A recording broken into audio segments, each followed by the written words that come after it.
तब्बल 90,000 कोटी रुपयांची थकीत बाकी मिळवण्यासाठी सरकारी कंत्राटदारांनी सरकारविरोधात दंड थोपटले।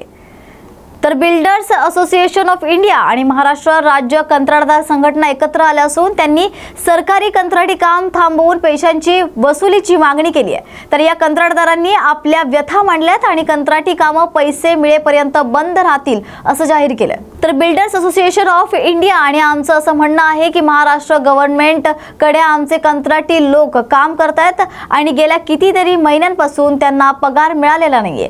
त्यांची फक्त एवढीच अपेक्षा आहे की लवकरच त्यांचा पगार झाला पाहिजे। गेल्या 6 महिन्यांपासून आम्ही सगळ्या मंत्र्यांना भेटलो आहोत, पण सगळ्यांनी आम्हाला तोंडी आश्वासनं दिली होती की आम्ही काम करणार, पण कोणीही बघितलं नाहीये आणि कोणत्याही प्रकारचा पाठपुरावा देखील केला गेला नाहीये असं त्यांनी यावेळी सांगितलं। सर, तुमचं नाव? माझं नाव अविनाश पाटील। आणि हे असोसिएशनचं नाव काय आहे किंवा संघटनेचे? असोसिएशन ऑफ इंडिया नाशिक भारतामधली सगळ्यात मोठी कन्स्ट्रक्शन व्यवसायातली ही मोठी ऑर्गनायझेशन आहे। मग आज काय विषय होतं पत्रकार परिषदेची? महाराष्ट्र गव्हर्नमेंटकडे ज्या कॉन्ट्रॅक्टर्सनी कामं केलेली आहेत त्यांची बिलं दिली गेलेली नाहीत आणि ही बिलं न दिल्यामुळे जो काही कामं थांबली गेलेली आहेत, विकास कामं थांबली गेलेली आहेत, ह्या आम्हाला सगळ्या कॉन्ट्रॅक्टर्सना लवकरात लवकर पैसे मिळावेत ही आमची अपेक्षा आहे। आणि ही साधारणपणे 1 लाख कोटीची सगळ्या डिपार्टमेंटनं। मग काय वाटते तुम्हाला, किती असे काही आकडे वगैरे आहेत का तुमचे? मी तुम्हाला 1 लाख कोटी रुपये सर्वसाधारणपणे संबंध महाराष्ट्रातून आपल्याला घ्यावं आणि मार्च एंडपर्यंत। आणि तुमच्याकडे ह्या संदर्भात काही पुरावे आहेत का? तुम्ही एवढं मोठं क्लेम केलंय? लेखी आहेत, प्रत्येक डिव्हिजनचं लेखी आहे, त्याच्यावर अभ्यास करूनच आम्ही तुम्हाला गव्हर्नमेंटला सादर केले। प्रत्येक जिल्ह्यामधल्या तिथल्या तिथल्या तुमच्या ऑफिसेसमधून आम्ही हे आकडे काढले। मग तुम्ही ह्या विषया संदर्भात काही कंप्लेंट वगैरे केलं होतं का? अनेक वेळेला जाऊन भेटून आलो आहे, आम्ही निदर्शने केली, पत्र दिली आहेत, निवेदनं दिली, आम्ही मंत्र्यांना भेटलो, सेक्रेटरींना भेटलो। मग काय झालं होतं त्यावेळी? त्याचं अजून काही झालेलं नाही ना, आम्हाला अजून त्याचा रिझल्ट मिळालेला नाही आहे, फक्त आश्वासन मिळाले। पण तुमचं नाव? तुमचं नाव? अविनाश पाटील। माझी प्रेसिडेंट। हिंगोलीच्या बोराळा गावातील शेतकऱ्यांची जलसंपदा विभागाच्या नवीन साठवण तलावासाठी जमिनी दिल्या आहेत, पण त्याची चिंता काही गेल्या कमी होत नाहीये। तत्कालीन इंजिनियर इंचेकर यांनी मोठ्या रकमेचे आमिष दाखवून जमिनी घेतल्यात, पण शेतकऱ्यांना मोबदल्यासाठी प्रशासनाकडे चक्रा माराव्या लागतात। त्यात भर म्हणजे गावकऱ्यांच्या जमिनी पाण्याखाली येणार असल्याने त्यांनी तलावासाठी परवानगी दिली आहे, पण आता त्याच तलावाची भिंत अतिशय निकृष्ट दर्जाची होत असल्यामुळे ती फुटल्यास अख्खा गाव पाण्याखाली जाईल अशी भीती शेतकऱ्यांनी व्यक्त केली आहे। तर या तलावाचा सांडवा बांधकाम निकृष्ट दर्जाचा बांधण्यात आलाय, तर त्याला भेगा पडल्यात, सिमेंट आणि रेती हाताने निघते। तर लोखंडी गज 5 फुटांवर आहे आणि काही बांधकामात सुती दोर निघालेत। या कामासाठी शिकाऊ इंजिनियर उमेदवार काम पाहत असल्याचा आरोप गावकऱ्यांनी यावेळी केलाय। या गावात आलेलो आहे। बोराळा गावची लोकसंख्या 1700 ते 1800 जवळपास असून 1200 मतदान आहे आणि अनेक शेतकरी अल्पभूधारक असतील, बागायतदार असतील, काही शेतकरी असतील। या शेतकऱ्याच्या सर्व एकूण अशा 60 शेतकऱ्याची जमीन या साठवण तलावामध्ये गेलेली आहे। आज मी या साठवण तलावाच्या कामाच्या ठिकाणी आहे। येथील शेतकऱ्याचं म्हणणं आहे की या साठवण तलावामुळं आमचं नुकसान होत आहे, तर काही शेतकऱ्याचा काही फायदाही होत असेल, परंतु मुळात या धरणामुळे, या साठवण तलावामुळे गावसुद्धा वाहून जाण्याची भीती वर्तवली जात आहे। मी आज शेतकरी आहेत, काही शेतकऱ्याचा इथं मुआवजासुद्धा मिळालेला नाही, बोर किंवा ज्याची पाईपलाईन असेल असे शेतकरीसुद्धा माझ्यासोबत आहे। काय दादा, काय सांगू शकता, कशा प्रकारे तुम्हाला या शासनाकडून हे देण्यात आलं, आश्वासन देण्यात आलं, काय तुमचं म्हणणं आहे? सर, हे तळं तर एकदम बोगसच आहे, परंतु कसे माझ्या शेतातून जे बोरवेल, विहीर व काही झाडे हे म्हणले लावून घेतले, त्याचा महाविजा तर भेटलाच नाही। हे टीन पत्राचा शेड पण होता, ते म्हणले मोडून घेऊन जा, तुम्हाला महाविजा भेटून जाईल। तर मी अर्जबाजारी केलेली आहे सर, तर आतापर्यंत ते येतोच म्हणतात आणि मी अर्ज पण केलेले आहेत, त्याच्या रिसिव्ह माझ्याकडे आहेत, आणि ह्या तळ्यावर तर अजिबात पाणी, साईटवर तर पाणी अजिबात कवा टाकलेलं दिसून आलेच नाही. कुठं टाकलं, एक टँकर होतं फक्त साईटवर, त्याचं पाणी पिण्याचं ठेवलं होतं आणि त्याच्यासाठी फक्त ते पिण्याच्या पाण्याचा वापर करत होते त्या टँकरमधून, आणि ते फक्त साईटवर दाखवायसाठी फोटो मोठी काढून त्याने टाकले असतील तसे.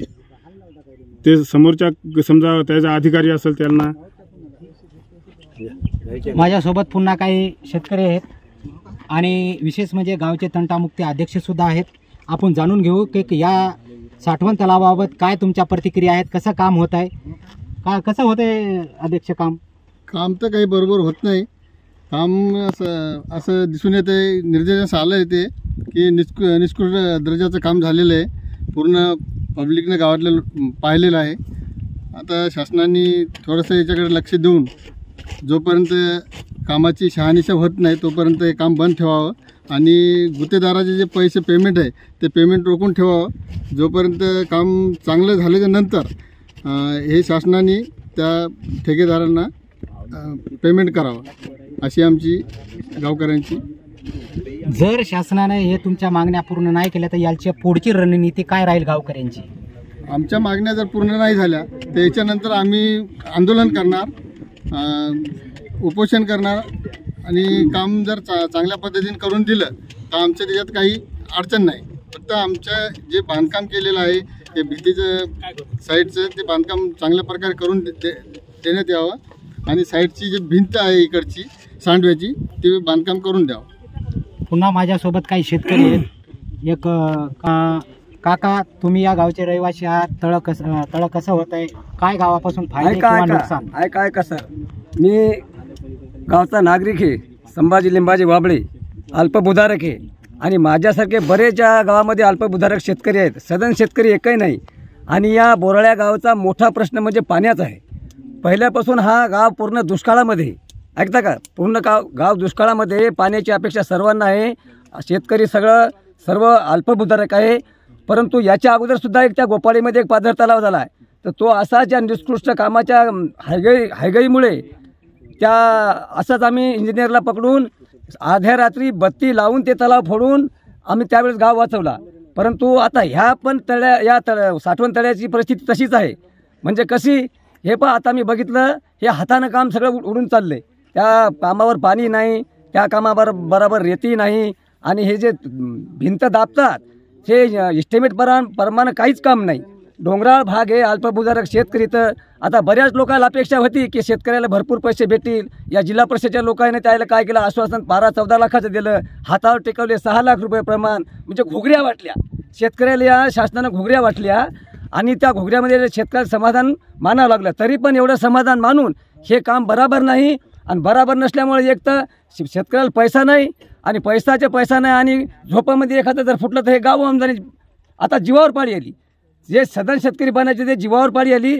परंतु आता सर्व गावकऱ्यांचं असं म्हणणं आहे की हे चांगलं काम व्हायला पाहिजेत आणि चांगलं काम झाल्याशिवाय जे कोणता जे ठेकेदार आहे त्याला हे पूर्ण बजेट भेटायला नाही पाहिजेत. नाही जर हे केलं आम्ही हे कलेक्टर ऑफिससमोर जाऊन उपोषण मांडून आणि उपोषणाच्या वाशिम जिल्ह्यातील रिसोड तालुक्यातील वाकत गावात अनेक दिवसांपासून तीव्र पाणी टंचाई जाणवते. वारंवार निवेदन देऊन देखील आंदोलन करूनही प्रशासनाने यावर उपाययोजना केल्या नाहीयेत. तसंच कंत्राटदाराने जलजीवन योजनेचं काम अद्याप पूर्ण केलं नाहीये. त्यामुळे गावातील सरपंच आणि ग्रामस्थांनी सोमवारी 10 फेब्रुवारीपासून जिल्हाधिकारी कार्यालयावर साखळी उपोषणाला सुरुवात केली आहे.